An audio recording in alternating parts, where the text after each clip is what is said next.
did not know when I was led to reach out to this group of phenomenal women that over half of them are single moms. You know, single moms, we're mighty, and we're powerful, and it's wonderful to see positive examples of single moms because we typically do not hear about the single moms on this panel. And so it's just wonderful, you know, to hear that. One, as women who happen to be single moms, we are making positive choices and we're doing powerful things in our lives. So ladies, you encourage me, and I'm sure you encourage all of the other single mom members we have in our room. But right now, I want to continue, you know, this energy, this positive energy that, and this openness and this sharing that our panel is giving to you all. And are you all receiving it, or is it just me? This dialogue, you know, this is not just an opportunity where we create, yeah, we want to feed you, but we want to feed your mind. We want to feed your spirit. We want to feed your heart, not just your bellies, okay? So we really want you to walk away feeling full, not just full of food, but full of determination and motivation and information. And so we want to continue this dialogue with our panelists. And I am going to open the floor to questions. If you have a question that you've written down on your card, please hold it up and we'll get it. Okay, I need to see more hands because there's been a lot of great conversations started by these panelists. And I would have loved to allow each of them to continue on, but we would be here all night because you know how it is when we start talking about women issues and just start sharing our hearts, and we literally could shut this place down. So please hold up your cards, and this is for the sake of time because our panel is so large. We want to make sure that we're able to address as many questions from the audience as possible. So we're doing it this way to try to address as many questions as possible. Thank you. All right. Okay. And, you know, if you have a specific question for a specific panelist, just write their name on the card and I will address this to them. If not, I will read the question and then I will just select one of our panelists to respond, okay? Our first question is, I have worked in the community as a nonprofit musical stage director for 15 years.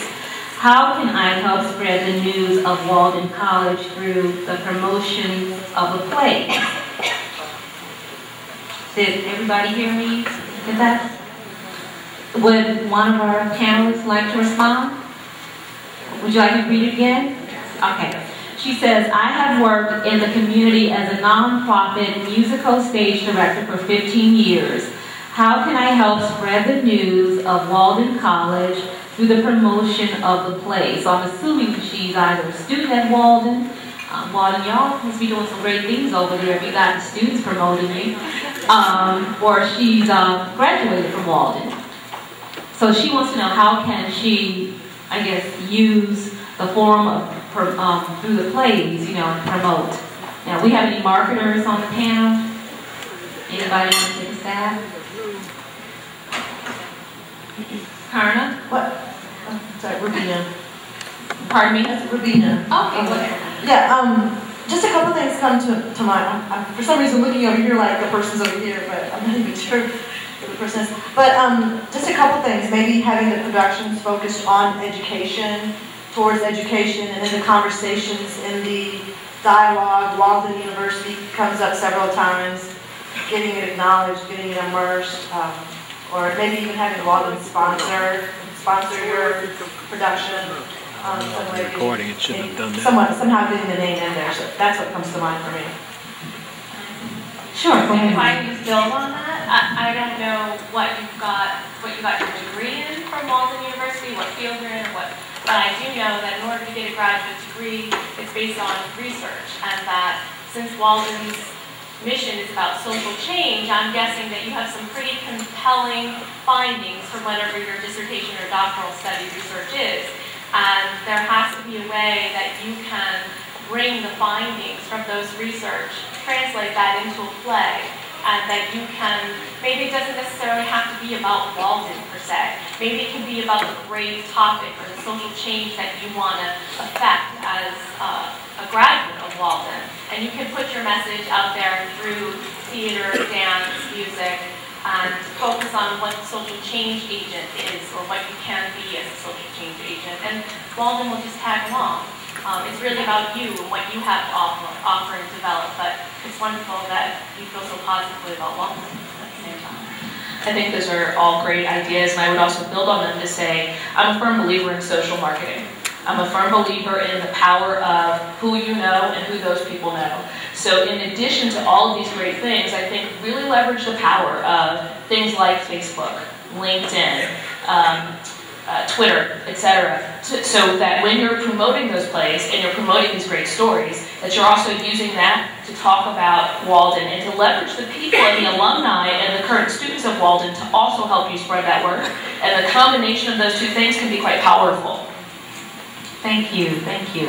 And thank you for your questions. As I'm reading through them, we got some great questions, and we definitely want to try to address as many as we can. So just for the sake of trying to get to as many as we can, I'm just going to ask if we can have one panelist address each question. So, you know, we want people to really walk away with some tangible information, okay? But it's all great information, and, you know, I'm sure these women are willing to extend themselves to you afterwards, so that you can network with them directly, because I see a lot of you have sort of personal questions about, you know, their work and how to really connect with them. So ladies, please, you know, that's what this event is about. It's about networking and how we help each other, you know, obtain that level of success, the same level of success that you have.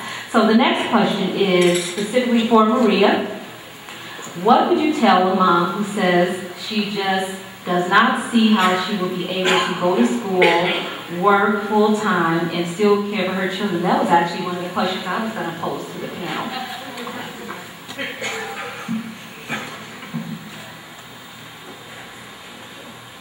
I say that the first step, in order for you to see it happen, is for you to believe that it can happen. Your mind is a magnet, and you attract all of the thoughts that are in your mind. So if you are focused on the things that you don't want, or are focused on the things that you don't have, that is what you're going to attract into your life. And this is evidence because when we believe things are going to be bad, we say, I'm broke. I can find no job. Guess what? You're broke and you can't find no job. Doesn't that work? Your mind manifested that. Your mind, a positive affirmation is 100 times more powerful than a negative thought. That is a scientific fact. Okay, and I'm here to tell you as a single mother, for now, because I'm going down that aisle in 2 weeks, just in case y'all didn't remember. That's my baby in the back right there. Okay. You know, people would tell me, you got 2 kids from 2 different daddies. Ain't no man gonna want you. That's what they told me. My fiance loves me with all his heart, mind, and soul. My children call him Dad.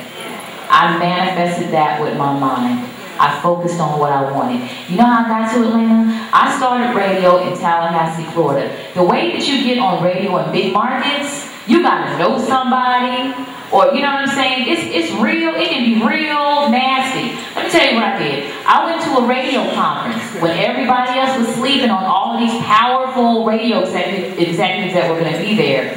All the little on-air personalities didn't want to go down to the conference. I went down there, it was like a kid in a candy store. I had them all to myself. So there was this one executive that came to speak to us. And this is when I was doing radio in Gainesville, Florida. The worst place in the galaxy to live.